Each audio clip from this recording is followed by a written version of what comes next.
Olá, assombrados! Eu sou a Ana Paula e vou contar vários relatos para vocês nesta coletânea de relatos de hoje. Tudo bem? Eu espero que sim, que esteja tudo bem. Já vou pedindo para você deixar o like no vídeo se gosta do canal e curte os relatos e curte as coletâneas.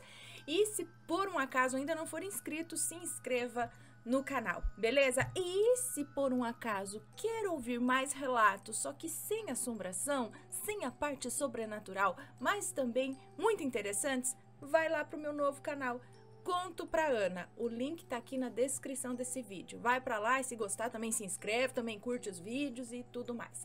Combinado? Então vamos para os relatos de hoje. Lembrando que todos os nomes estão trocados de todos os relatos e o primeiro é este daqui. O Arutágua. É uma Não é Urutau? Urutawa?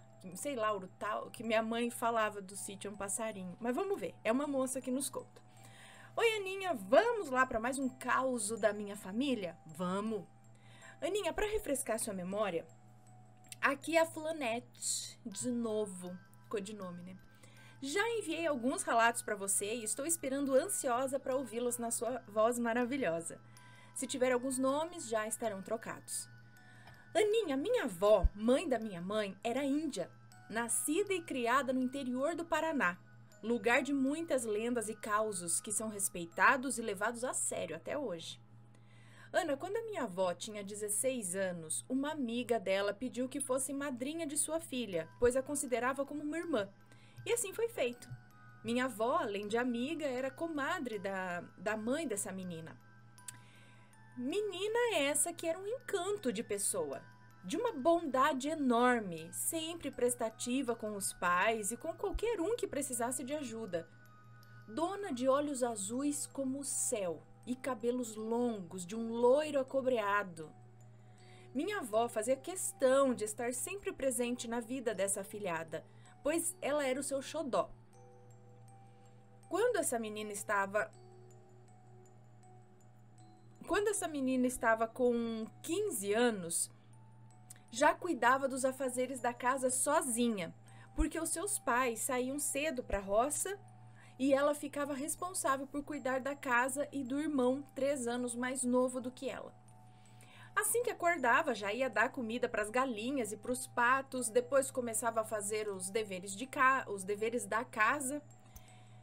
Um desses deveres, ela lavar a louça num giral que ficava nos fundos, perto de um rio cheio de pedras, eu acho, cheio de pedreiras, onde muitas mulheres iam lavar roupa. Naquele dia, ela deixou a louça por último, porque queria lavar no rio. O calor estava forte e ela aproveitaria para lavar os longos cabelos também. Pegou uma bacia grande de alumínio, com alguns pratos, copos e talheres e foi. Chegando ao rio, acomodou-se numa pedra onde havia uma pequena correnteza, boa para lavar a louça e ir colocando tudo de volta na bacia. Depois de lavar tudo, começou então a lavar o cabelo. Quando seus pais chegaram da roça, estranharam não encontrá-la em casa. Ela sempre os esperava com café fresquinho e broa de milho. Menina! O irmão contou que ela tinha ido lavar a louça no rio e ia aproveitar para lavar os cabelos. O pai, preocupado, foi procurá-la. Chegando lá, encontrou apenas a bacia com a louça limpa, mas nem sinal da moça. Uai? Desesperado, pensou no pior, que ela tivesse caído no rio, que era largo, profundo e de correnteza forte. Ai, menino, eu achei que era um coisinha assim de água passando, era um riozão mesmo que lavava a louça. Quando a mãe soube, foi aquele desespero. Logo mandaram avisar minha avó, que correu para a casa da comadre tão querida. Ana, foram 3 dias e 3 noites de procura pela jovem. Os homens da vila revezavam nas buscas e nada dela. Minha avó, já sem esperanças, fez o que sabia de melhor. Retirou-se para um lugar calmo e fez uma oração, pedindo que os guias de luz e São Judas Tadeu mostrassem onde estava sua afilhada e o que havia acontecido. Aninha, naquela mesma noite, a minha avó sonhou com a afilhada. Ela estava de cócoras na beira do rio, penteando os cabelos, quando de repente saía da água um tipo de bicho que lembrava um hipopótamo misturado com um jacaré. O corpo como de hipopótamo, mas a boca e os dentes iguais aos de um jacaré. Com aquela boca enorme, a criatura arrastava a moça para dentro da água. Assim que a minha avó acordou, foi até a casa do pai dela, meu bisavô, e contou o sonho. Ele ouviu tudo com calma e disse: filha, esse animal que você viu é o arutágua. Ah, então é outra coisa. Arutágua. É que o nome não... acho que é parecido. Não é... É o arutágua, uma espécie de encanto que existe nesse rio. Nossos ancestrais nunca deixavam as mulheres irem à beira do rio quando estavam naqueles dias, pois diziam que o cheiro do sangue atraía ele. Quando faz uma vítima, a leva para um lugar do rio onde há bancos de areia, como pequenas ilhas. Minha avó, depois de ouvir isso, voltou para a casa dos compadres e disse que para que procurassem onde houvesse bancos de areia, rio abaixo. E assim foi feito. Para surpresa de todos, acharam a moça deitada sobre um banco de areia. Parecia até que dormia, mesmo depois de 3 dias na água. Foi uma tristeza enorme para a família e para minha avó, que sempre nos contava essa história. E eu fico pensando, Aninha, dentro desses rios, praias e lagos deve haver tanta coisa que os nossos olhos ainda não viram. E sinceramente eu espero não ver. Bem, esse foi mais um causo que a minha avó me contava, Ana. Eu espero que gostem e se alguém já ouviu falar sobre esse animal, conte para nós. Por favor, eu agradeço a todos por terem ouvido o meu relato. Um beijo para você, muito obrigada. Eu não duvido que algo tenha acontecido com ela, sim, né? Mas eu fico pensando, um ser de corpo de hipopótamo e cabeça de crocodilo, né? É algo muito... Eu acho que alguma coisa acontece, sim, no rio, tem alguma coisa, mas eles explicam dessa forma. Fico pensando, será que não é algum tipo de... Depois não foi feito nada para saber, ela morreu por afogamento, tinha algum osso quebrado, não foi feito provavelmente nenhum exame para saber a causa da morte, porque a gente pensa em muita coisa. Primeiro, vamos dizer que tem ali, que habite ali uma anaconda, sabe? Sei lá, uma dessas cobronas que pode até ter enrolado no cabelo dela, puxado, se enrolado nela e ela morra afogada, sabe? Eu não sei, né? Ou até picado ela, não sei, sabe? Imagina uma cobra, que é um bicho grande que pode sair do rio assim, porque não é em qualquer lugar que tem crocodilo, jacaré e tal. Animal, outro tipo de animal, do tipo onça, tal, eu acho que aí já iria ter outro tipo de coisas, evidências no corpo dela que dissessem que seria um animal desses aí, dente e tudo mais. Outra coisa que a gente pensa é que se tem gente maldosa que sabe que uma moça assim vai lá lavar os cabelos, um lugar afastado muitas vezes, fico pensando se alguém não faz alguma maldade depois, né? Sei lá, jogou ela no rio e essas coisas. E aí as explicações que vêm para isso, de repente, é esse, né? É um encanto. Eu não duvido dessas coisas também, sabe, gente? Que tenha algo inexplicável ali, que prenda a pessoa lá embaixo, que atrai a pessoa para o lugar, sabe? Eu só fico pensando se é exatamente essa criatura de corpo de hipopótamo com cabeça de, sabe? Ou se existe alguma coisa estranha que atrai as pessoas para a água, né? Se tem a ver o lance do sangue, que de repente, às vezes, quando, por exemplo, vamos dizer que tenha, a moça entra na água no período menstrual e ali vai dentro da água, às vezes sair, né? E isso pode chamar um predador. Isso é comum, por exemplo, um tubarão. né? Eu sei que não tem tubarão ali, mas e se tiver outra coisa grande ali de água doce, sabe? Como eu disse da cobra. Eu não sei, tá? Eu tô falando, mas eu não sei se cobras são atraídas por isso. Mas, então, eu acho que tem a crença, né? A história que é passada ali de pessoa para pessoa sobre algo que acontece no rio. Então, algo realmente acontece ali. Algo que ninguém sabe explicar ainda, né? Mas é algo recorrente. Agora, se é exatamente isso que eles contam na história, é que eu fico pensando, será? Ou essa é uma explicação para coisas que acontecem aqui que eles ainda não sabem, né? Não conhecem, enfim.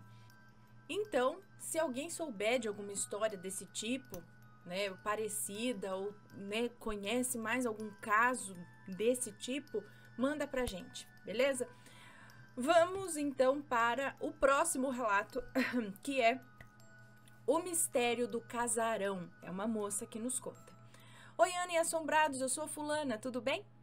Eu contei aquela história sobre a casa da velha e eu fiquei muito feliz por você ter lido. E sim, Ana, eu acredito que naquela casa havia duas presenças. Mas hoje eu quero contar algo que aconteceu com a minha avó.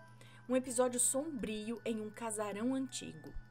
A partir de agora, então, será ela quem conta o que viveu. Os nomes trocados, beleza. Então agora é a avó dela contando. Eu fui acompanhar o meu filho porque ele queria comprar um terreno onde já existia um casarão muito antigo. Quando entramos, fomos direto para um salão de festas enorme.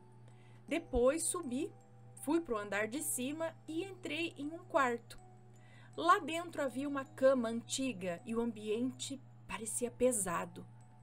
Saí do quarto e voltei para o salão, mas de repente eu não consegui mais sair da casa. Parecia que algo me segurava. Minha voz não saía e o meu corpo estava completamente sem forças. Foi quando eu vi a minha neta se aproximando e ela me disse: Vovó, papai está procurando a mamãe e a senhora. Ele está muito bravo. Assim que ela pegou na minha mão, eu consegui sair do casarão. Fiquei do lado de fora, mas ainda sem conseguir falar. Demorei um tempo para recuperar a voz. Pedi perdão ao meu filho que fosse buscar a minha... Pedi então ao meu filho que fosse buscar a minha nora, que ainda estava lá dentro, mas ele não quis entrar. Minha neta foi sozinha e subiu lá para chamá-la. Depois minha nora contou que naquele momento o sol ficou com uma cor alaranjada estranha, iluminando tudo de um jeito assustador. Quando ela pegou na mão da minha neta, também conseguiu sair do casarão. Lá fora, o meu filho disse que parecia que elas estavam demorando muito, como se tivessem ficado lá dentro por mais de 1 hora.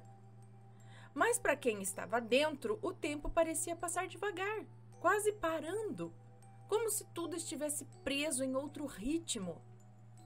Do lado de fora havia cabeças de bonecas e botinhas de criança espalhadas pelo chão. Meu Deus, coisa bizarra! Depois disso, nunca mais quis entrar lá, nem mesmo passar por perto. Ana, esse foi o relato da minha avó, tá? Eu me lembro bem daquele casarão e de ter ido buscá-la lá dentro, mas só depois descobri que elas estavam presas sem conseguir sair. O que você e os assombrados acham? O que será que as prendeu lá dentro? E por quê? E essa diferença no tempo, o que poderia ser isso? É isso, Aninha. Bom, um beijo pra você, obrigada. Então, a gente poderia pensar em relação a fantasma, espírito ou alguma influência assim ali, se fosse só esse lance de você ficar estagnada, né, lá dentro, sem conseguir falar. Agora, percepção de tempo ser diferente, aí já me faz pensar em alguma outra coisa que pode ser no ambiente, algum tipo de outra dimensão. Não vou dizer assim outra dimensão, mas que não seja relacionado a espírito, entendeu? Algum fenômeno que acontece naquele local, assim como em situações onde a pessoa tem a percepção de tempo. Nossa, achei que passou, parece que eu fiquei 3 horas naquele lugar. E quando você vai ver, passou 10 minutos, sabe? Então é uma coisa estranha isso, que não é relacionado a um espírito, um fantasma, entendeu? Mas a algo que acontece naquele ambiente, naquele espaço de terra, talvez, naquela construção. Agora, o porquê disso eu não sei, né? Eu não sei o que pode ser. Locais, a percepção de vocês ficou... teria que investigar o local, mas de repente, será que algum tipo de inalar alguma coisa da casa possa ter causado isso? Algum tipo de mofo, algum tipo de gás, não sei. Tô tentando achar uma explicação aqui. Que tenha dado uma sensação estranha para quem estava lá dentro, diferente de quem estava lá fora, sabe? Não sei. Tentando achar uma explicação. Mas, pelo que você me fala, não me parece algo relacionado a espírito. Não sei também, não posso afirmar nada, mas interessante. Próximo relato, a alma do afogado. E é uma moça que nos conta. Olá, Ana, e olá, meus queridos assombrados. Eu me chamo Fulane, mas pode me chamar de Fulana. Conheci o canal muito antes da pandemia, viu? Sempre fui viciada em histórias de terror e filmes de suspense, mas olha, isso começou meio que por culpa da minha mãe. Ela colocava a mim e as minhas irmãs na sala para assistir junto com ela. E para completar o terror, apagava todas as luzes da casa. Na época eu morria de medo. Hoje eu amo. Ana, talvez por eu ser neta de 2 macumbeiras e filha de um pastor, ou talvez só por puro azar mesmo, eu sempre vi coisas estranhas. Coisas assustadoras, na verdade. Como, por exemplo, o dia em que eu vi uma bruxa dentro de casa. E sim, ela era horrível. Mas calma, esse não é o relato de hoje. Hoje eu vou contar uma história que a minha família me revelou quando eu tinha uns 10, 11 anos. Aconteceu comigo quando eu tinha apenas 2 aninhos. A gente morava no Amazonas. Nossa rua ficava bem no final da cidade. E do outro lado tinha uma área que, quando o rio enchia, alagava tudo. Às vezes a água chegava quase na casa da minha avó. Naquela época a gente morava do lado dela. E foi justamente a minha avó quem me contou o que aconteceu naquele dia. Ela disse que um certo dia o meu pai me levou para ver um caminhão descarregar seixo. Para chegar lá, dava para ir por 2 caminhos. Um pela rua, que era bem mais longe, né? E outro atravessando o rio de canoa. Meu pai, querendo me agradar, escolheu o caminho mais rápido, o do rio. Era meio-dia e minha avó, muito sábia, avisou: essa hora não é boa para estar no rio. Meio-dia, 3 da tarde, 6 horas da tarde, ou meio-dia e 6 horas. São horários que não é para estar na água. No rio, no mar, já ouvi até em piscina, que não... Você mexe com coisas quando você entra na água nesses horários. Mas o meu pai não quis nem saber, pegou a canoa e foi. Minha avó contou que quando a gente voltou, eu já estava dormindo. Dormia profundamente e fiquei assim o resto da tarde. Mas quando eu acordei, Ana, disseram que eu já não era mais a mesma. Eu era uma criança muito carinhosa com as minhas irmãs, mas de repente eu comecei a rejeitá-las. Eu não queria que ninguém se aproximasse. Minha língua ficou roxa, para fora da boca. Acharam que eu estava engasgada. Tentaram me dar água, mas eu só vomitava sem parar. Minha mãe me levou para a igreja para orarem por mim e minha avó me levou para o terreiro para entender o que é que estava acontecendo. Foi lá que os espíritos revelaram. É a alma de um homem que morreu afogado. Ele não aceitou a morte e estava à procura de um corpo para reencarnar. Como assim, do nada? Pegar metade do caminho, reencarnar? Não é uma criança que está nascendo agora. e encarnar no meio a pessoa já tava, na verdade, acho que o cara tava procurando voltar à vida, vamos dizer assim, aí ele achou de encostar em quem desce ali pra ver se entrar no corpo.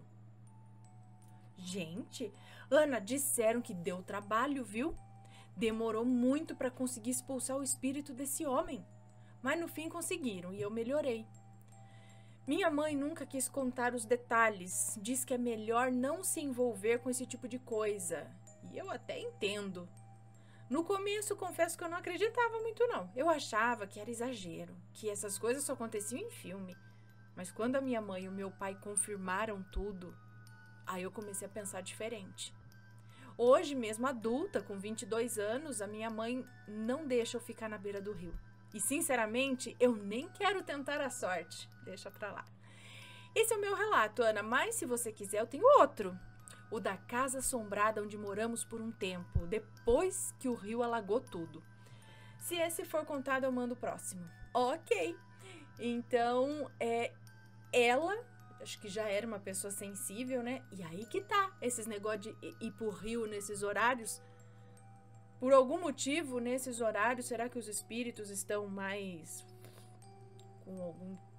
O véu entre o lado de lá e o lado de cá fica mais fino ao meio-dia e às 6 da tarde? Será? O que acontece com esses horários? Por quê? Quem entende mais, conta aqui pra gente. Próximo relato, Relatos da Família Rodrigues, parte 1, eu acho. Não sei. Oi, Ana e assombrados de plantão. Me chamo Fulano, mas sei que pra você e pros lindos assombrados eu serei apenas o Fulano. Sou de uma cidade do interior do Pará e tudo que vou contar aqui não é segredo. A minha avó faz questão de repetir essa história sempre. Idosos, né? Sabe como é? Sei, adoro. Cresci ouvindo esses relatos e hoje, já homem feito com 30 anos, sou apaixonado pelo seu canal. É uma honra ver a história da minha família sendo contada por você, pois tenho certeza de que muitos vão se identificar. Eu que agradeço, a honra é minha. Pois bem, vamos ao relato. A família Rodrigues é a parte paterna da minha família. Mais pra frente eu vou enviar outro relato da parte materna com o título Relatos da Família Pantoja. Minha família paterna veio do Ceará para o Pará em busca de uma vida melhor. Minha bisavó Raimunda e o meu bisavô Antônio vieram com 6 filhos e a minha trisavó. A filha mais nova, que também se chamava Raimunda, veio no colo, mas já estava prestes a andar. Todos muito católicos e trabalhadores. Meu bisavô adquiriu um terreno que ficava a 5 quilômetros da cidade. Simples, com árvores, mato e alguns rios, que aqui chamamos de braços d'água. A vida era plantar, colher, criar bichos para ter carne, leite e ovos. Naquela época, médico era raridade, então as doenças eram tratadas com benzimentos, remédios caseiros, chás e banhos de ervas. Era uma vida simples e dura, e a fé era o que sustentava o povo. O tempo passou, meus bisavós tiveram outros filhos, e após 18 anos no Pará, a minha avó, que viera no colo, já era uma mulher. Foi quando conheceu meu avô, um rapaz jovem e trabalhador. Eles começaram a namorar e, com a permissão do meu bisavô, se casaram e formaram família. O primeiro filho deles foi o meu pai, Antônio. Pois bem, meu pai tinha 7 anos quando aconteceu o primeiro relato, primeira história. Curioso como era, foi até o rio tomar banho. Oh, mais uma de rio, gente, mais uma. Foi até o rio tomar banho, como de costume. Só que naquele dia vi um ninho de beija-flor. Movido pela curiosidade, meteu a mão no ninho e tirou 2 filhotes. Um voou, o outro caiu na beira do rio. Ele pegou e devolveu ao ninho. Mas, gente, 7 anos de idade. Devolveu no ninho. Mas o segundo filhote caiu na parte funda do rio. E como meu pai era pequeno, não conseguiu salvá-lo. O passarinho morreu. E ali começou o tormento. Meu pai chegou em casa correndo, mas já na soleira da porta ele caiu ardendo em febre. Não comeu, não bebeu, nem dormiu mais. Assim que a noite caía, era só das 6 horas da tarde, tudo piorava. A dor de cabeça ficava insuportável e o garoto se jogava no chão de dor.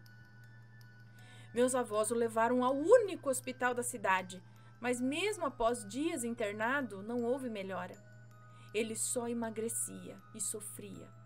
A febre e as crises das 6 horas da tarde ficaram piores. E o mais assustador, agora o meu pai assobiava como um passarinho. Como assim, gente? Sem estar consciente, sem abrir os olhos e nem a boca. Como ele assobiava sem abrir a boca? O som ecoava por toda a enfermaria e todos ali, médicos e enfermeiras, sabiam que aquela mazela não era desse mundo físico, não, e sim do espiritual. No leito ao lado havia outra criança internada com o mesmo tipo de mal, acompanhada do pai. Quando o filho desse homem entrava em crise, a minha avó o ajudava. Quando o menino melhorava, o homem ajudava minha avó com o meu pai. Até que um dia o vizinho de leito, olhou para ela e disse: Vizinha, o que seu filho tem não é deste mundo. Peça a alta dele e leve ele para um rezador antes que seja tarde demais. Mas saiba que eles não vão querer dar alta, porque o desejo deles é a morte do menino. Como assim, gente? Desejo de quem? Os médicos? Mas saiba que eles não vão querer dar alta, porque o desejo deles é a morte do menino. Mas ele não tá falando. Dito e feito, meus avós foram à sala do médico e pediram a alta, mas o médico se recusou, dizendo que sabia que eles queriam levar o menino a um macumbeiro e que se o fizessem o hospital não aceitaria o garoto de volta. Tá, até aí eu entendo que o médico, ainda mais naquela época, vai pensar, cara, vai tirar a criança aqui dos exames, dos medicamentos para tentar o que eles não acreditavam, talvez, uma cura espiritual e o menino vai morrer, entendeu? Então não vou deixar tirar daqui, penso eu. Mas não é porque eles querem a morte do menino. Bom, tá, então ele falou, se fizerem isso, o hospital não vai aceitar de volta. Meu avô, homem bruto que era, arrancou meu pai do hospital à força e o levou para casa a cavalo. No caminho, lembrou-se do seu Vicente, um rezador antigo da vila, e decidiu levá-lo lá. Quando ainda estavam longe, antes mesmo de chegarem, o rezador gritou: Meu Deus! O menino tá quase morto! Vocês iam deixar ele morrer? Mas também foi mexer no ninho do beija-flor na beira do rio, né? Um ele devolveu, mas o outro caiu na água e morreu. E o menino, pequeno como é, não pôde salvar. Mas não foi por maldade. Tragam ele aqui que eu vou rezar. O homem já sabia de tudo. O rezador contou a história antes que alguém dissesse uma palavra, pasmem. Ana, minha avó sempre repete que o velhinho rezou meu pai pela primeira vez, eu acho, ou uma vez, e ele desmaiou como se tivesse morrido. Esperou um pouco, rezou a segunda vez e o mesmo aconteceu. Na terceira reza ele disse: Levem ele para casa. De madrugada o menino vai pedir comida. Amanhã cedo me tragam uma camiseta dele para eu terminar o trabalho. O dia amanheceu, minha avó levantou para acender o fogo da lenha e fazer o café, enquanto meu avô levava a camisa. De repente ela ouviu uma voz: Mãe, tô com fome, quero um copo de leite. Quando ela se virou, viu meu pai de pé, segurando na parede para não cair de fraqueza e com a outra mão segurando as calças para não cair, porque ele não comia, estava magérrimo e fraco. Minha avó desabou em prantos, achando que era o que aqui chamamos de melhora da morte. Mas o menino tomou leite e dali em diante só melhorou, até ficar 100%.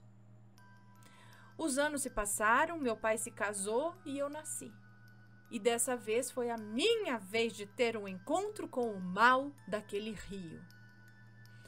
Um dia eu fui até o mesmo rio do ninho do beija-flor para tomar banho. A casa já tinha água encanada, tal, mas banhar no rio era tradição nossa. Ao chegar, tirei a roupa, mergulhei e depois voltei para casa. Logo comecei a me sentir mal. Dor de cabeça, febre e uma confusão mental horrível.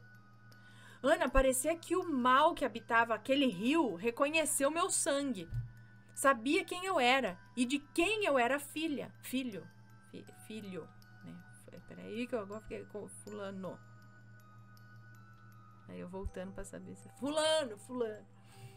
Parecia que sabia de quem que eu era filho. Não perdi tempo, já sabendo a história da família, eu já fui no rezador. Ele me rezou e confirmou. Era um espírito da água que me flechou, como dizemos aqui. E aí eu fiquei bem. E a partir daí eu comecei a investigar a história da minha família. Descobri que viemos de uma longa linhagem de rezadores e benzedeiras, que, no entanto, pararam de praticar quando vieram do Ceará. E o motivo ninguém sabe. Ana, muitos relatos na minha família, tanto do lado paterno quanto do lado materno. Eu vou continuar mandando para você. Para facilitar, sempre colocarei relatos da família Rodrigues, por isso que esse é o 1. Ou relatos da família Pantoja. E vou numerando. Obrigado por contar um dos inúmeros relatos da minha família. Um beijo para você, muito obrigada. Gente do céu, olha isso. De primeira eu poderia pensar o seguinte, o menino se sentiu muito culpado por ter deixado o passarinho cair e morrer.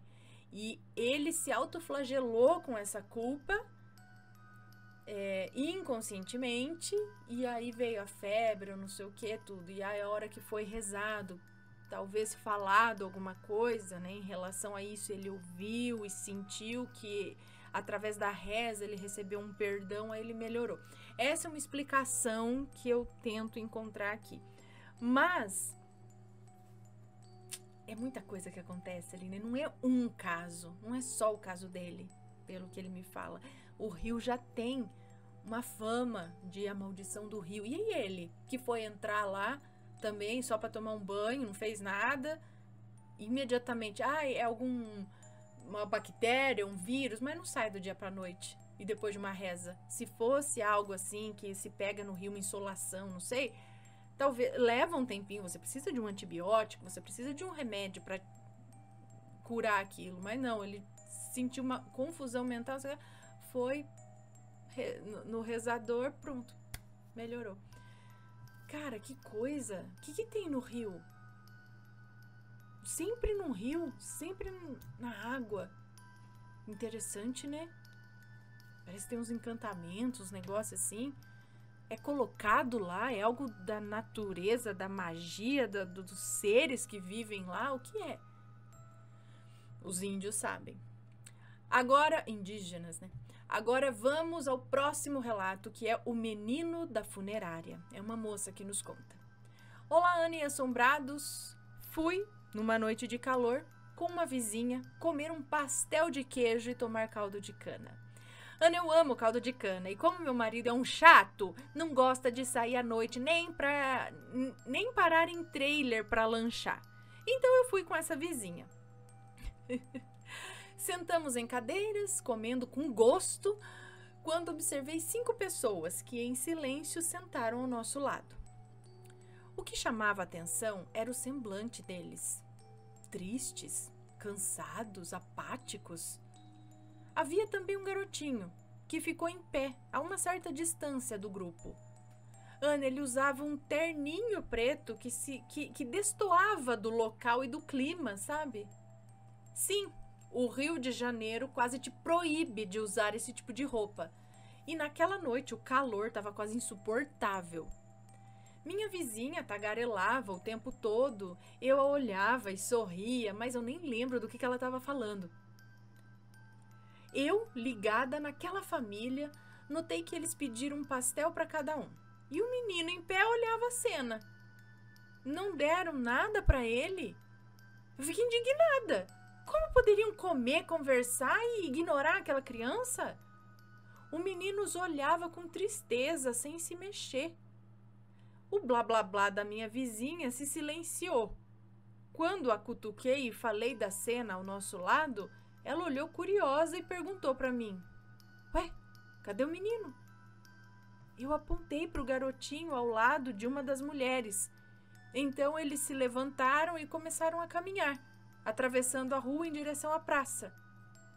Ana, deixaram o pobre do garotinho abandonado ali. Eu levantei, indignada, e fui atrás dos 5 gritando: Vocês vão deixar o menino sozinho aqui? Isso é crime! Eu vou chamar a polícia! Eles pararam, se entreolharam, como se eu fosse louca. Parei em frente a eles e notei as roupas, também de cor escura, entre o preto e o azul marinho. Todos estavam com alguma dessas cores. Eu estava com o rosto pegando fogo e a minha vizinha parou alguns passos atrás de mim. Uma das mulheres, a mais jovem, se aproximou e perguntou baixo: Que menino, senhora? Eu olhei para trás e apontei para o lugar onde deveria estar o menino. E, Ana do céu, o menino tinha desaparecido. Eu fiquei assim com a mão na boca e eles notaram meu embaraço. Um dos homens veio até mim e perguntou como era o menino. Eu descrevi, eu falei, branquinho, com cabelo penteado para trás, como se tivesse com gel e um terninho preto. O homem deixou cair uma lágrima, apenas uma. Retirou uma carteira do bolso e me mostrou a foto do garotinho. Ana, ele estava com o mesmo terninho preto, só que dentro de um caixão. Eu quase caí para trás. E aí eu falei: ele sumiu. A moça, em lágrimas, falou que eles o haviam enterrado há 3 dias. Morreu do coração, pois apresentava um problema cardíaco muito sério. Fizeram uma cirurgia de emergência, mas ele não sobreviveu.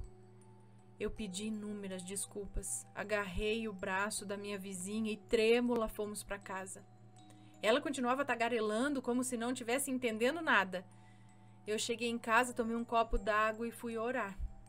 E foi isso. Mais uma vez o sobrenatural me pregou uma peça. Gente do céu, tadinho do menino. Eu achei que eles estavam saindo do velório dele aquela hora. Que eles estavam de roupa escura e não sei o que. Fazia 3 dias que tinha enterrado. E o homem tinha uma foto dele no caixão? Gente, tadinho do menino, ainda tava lá. Tinha que fazer um encaminhamento desse menino. Fazer ele ir para algum lugar, tadinho. Bom, você fez suas orações e pediu por ele, provavelmente. E falar pra família também fazer isso. Né? Tadinho. Credo.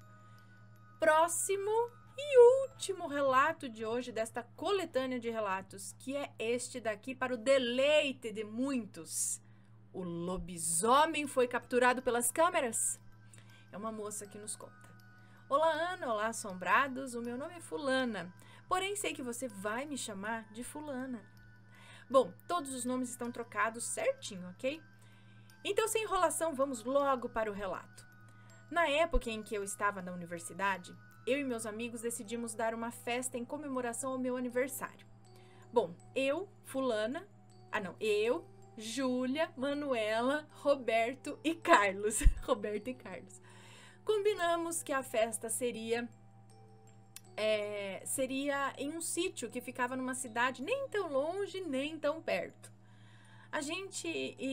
Nós iríamos antes para preparar a festa e depois os convidados iriam também. Ajeitamos tudo e seguimos viagem. Quando chegamos no sítio, vimos que era bem aconchegante e bem bonito.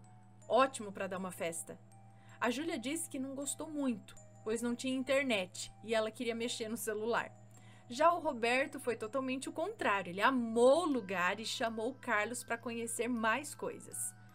As meninas e eu descarregamos as pequenas bagagens e chamamos os meninos para irmos até a cidade comprar o que faltava.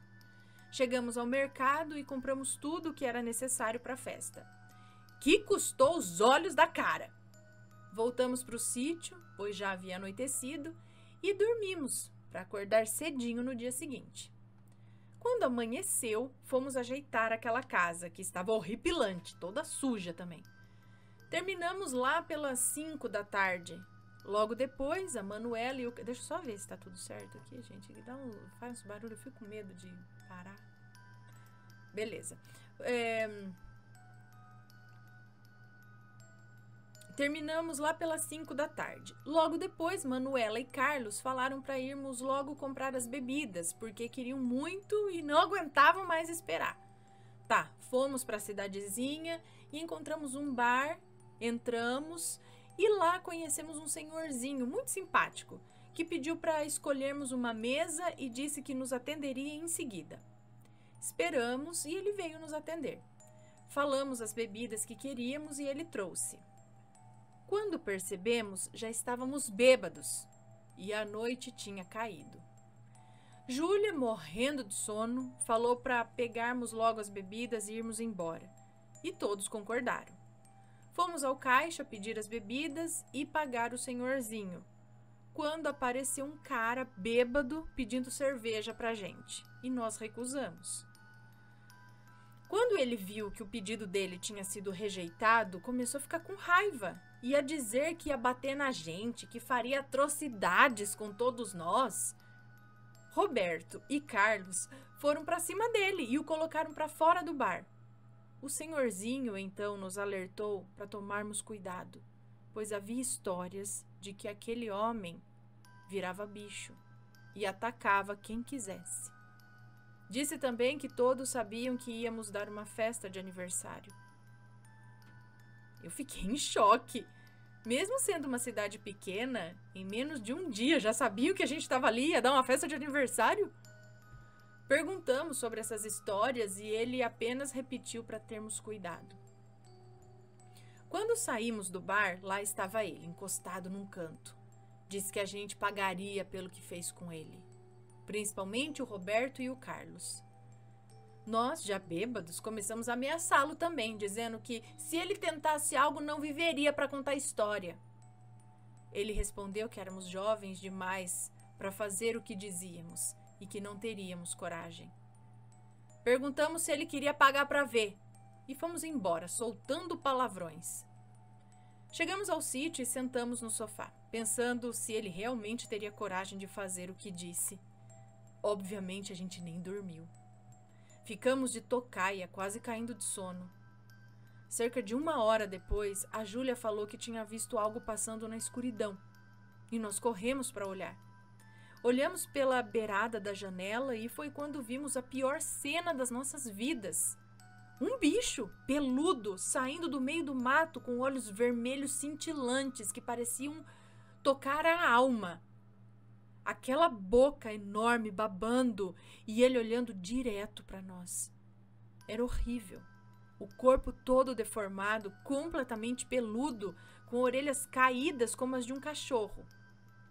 Ficamos apavorados. O Roberto e o Carlos pegaram armas brancas, enquanto eu, Júlia e Manuela começamos a rezar. Rezamos tanto, mas tanto, que parecia que eu estava perdendo a voz.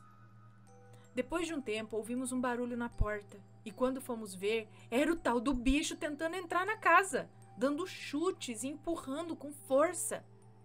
Ele era muito forte e com certeza arrombaria a porta em breve.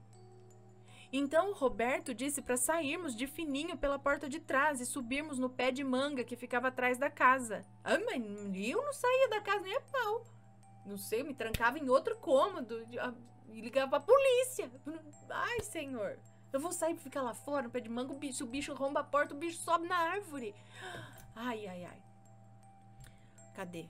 Dito e feito, saímos devagar, em total silêncio, morrendo de medo do bicho nos ouvir e atacar. Primeiro subimos nós 3, eu, a Júlia e a Manuela, e depois os meninos. Ana, não deu nem 1 minuto desde que subimos e o bicho entrou na casa. Ai, meu Deus! Ouvimos ele quebrando tudo lá dentro, como se estivesse nos procurando.